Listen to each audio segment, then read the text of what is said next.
Hello, my name is Daryl with 3 Point Construction, and today I'm going to install a maple wood floor. This is a reclaimed floor. It was a gym floor before, but it will be installed the same way as if it was brand new wood. To get your first row, you want to start on your longest continuous wall and measure the width of the board. And in this case, it's 2 1/4 on the face, 2 1/2 with the tongue. Then add a 1/4 inch, which will give you an expansion space around the perimeter. So to get my first line, the board is 2 1/2 inches wide off the tongue. When I add a 1/4, I'll mark two spots at 2 3/4 inches. Mark your spots close to the corners of the walls.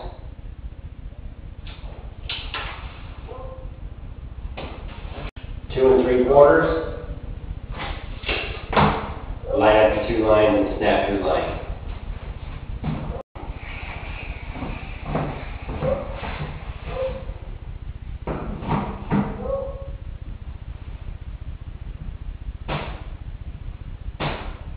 This chalk line should be barely visible off the front edge of the tongue. Row. Put some construction adhesive on the back.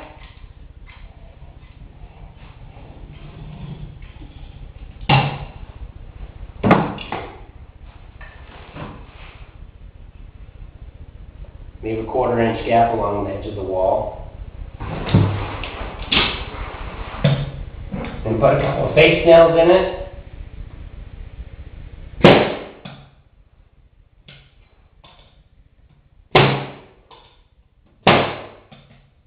That should hold the board in place. Then put a couple of nails into the tongue.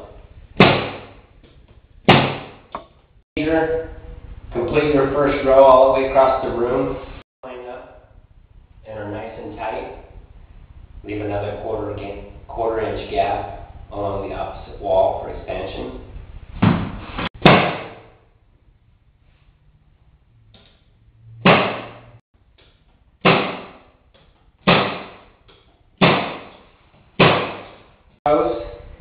Run out some glue and use the finish nailer in the tongue. No more face nails. That should not be necessary anymore. Also, make sure your end joints don't line up. You should make them at least as far as the width of the board apart from each other. It's 2 1/4 inches wide. Go at least 2 1/4 inches past the end joint. Tap your board in, leave an expansion space.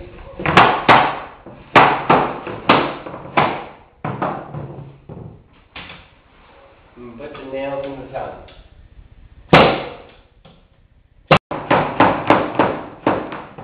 Try to make it as tight as possible all the way down.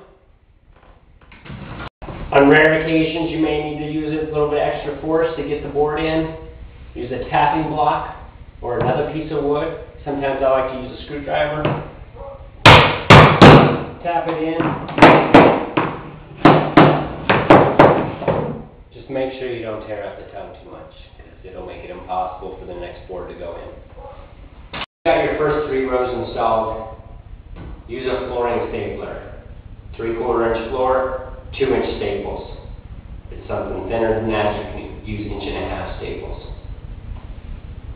On normal applications, we would roll out a vapor barrier. This is going over an existing hardwood floor, which already has a vapor barrier underneath of it. So in this case, we will not use a vapor barrier. Board in as before. Tap your next row in. It may not go tight all the way. In order to finish off this row, I need to make an end cut. On the board that's already installed, it has the tongue on it. So in order to mark my end cut, I put the groove side against the wall, which will actually be the side that I need. Set it up against the base or the wall and mark it off the front of the tongue. This will give you a 1/4 inch of expansion on your end cut. And in order to save on material, make that board longer than what you need. In this case, I have almost 2 feet. And whatever is left after I make this cut will be the starter for the next row. Now that the board has been cut, I like to start the tongue in the groove on this side first. If you don't, it tends to gap out.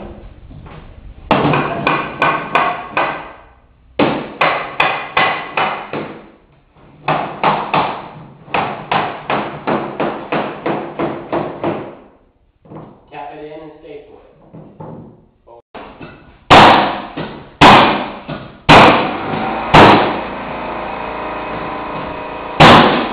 Stapler.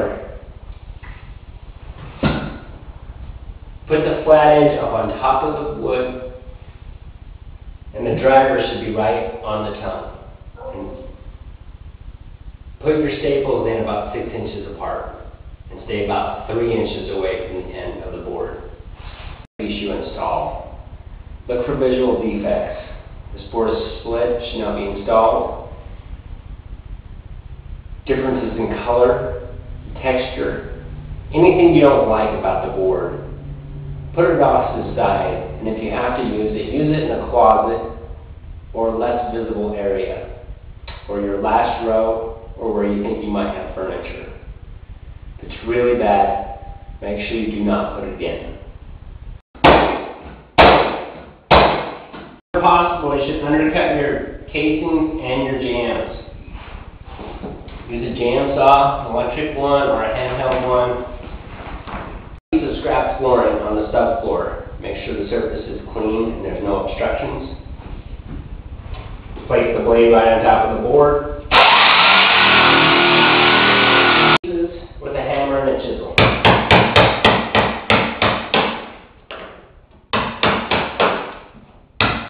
Whenever going around any wall that doesn't have flooring already behind it, tap the board in, draw lines right out the front of the tongue.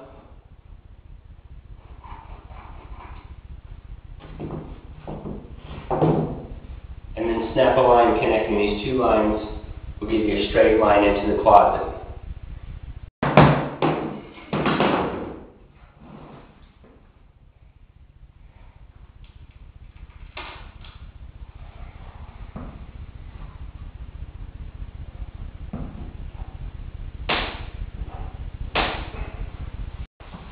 Whenever possible, when you're going around a wall, use a long, straight board. This will be an end cut, marking off the front of the tongue. Use your snap line to get the dimensions to go around the jam. Once you've cut your board and it's ready to be installed, the area that has no flooring behind it, put some glue on the back of the board and nail it in the face, 2 nails, and then in the tongue, just as you did the first row in the room.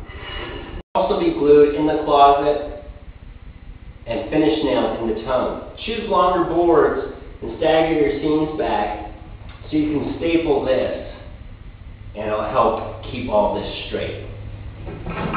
To do this, if you go around a bigger wall where there's a longer run on the other side. To a point where you can no longer use the flooring stapler. To finish off your last rows, spread out some glue, tap your boards in, and use the finish nailer in the tongue as much as you can. Point where you can no longer use the finish nailer to put it into the tongue. If you try to shoot a nail here, it'll stop the next board from going in. You can put face nails in, or you can let this row float just in the glue and let the glue hold it down. Use a screwdriver. Be careful you don't mangle up the tongue too much. Otherwise, row. Take a board, sit it directly on top of the board that was previously installed. This will be your last row.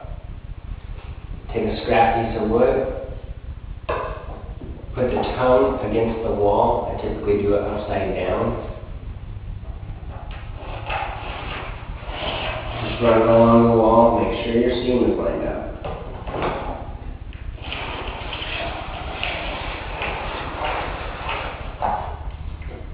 That is how you scribe it to the wall. You can make the measurements with your tape measure and just run it through the table saw, but if your wall bows at all, this will follow the bow. Drop it in an angle and tap it down. Be sure never to have more like that if it's pre-finished. Use a pry bar to pull it back. Be careful not to apply too much pressure and make sure it stays flat. And then put your face nails in.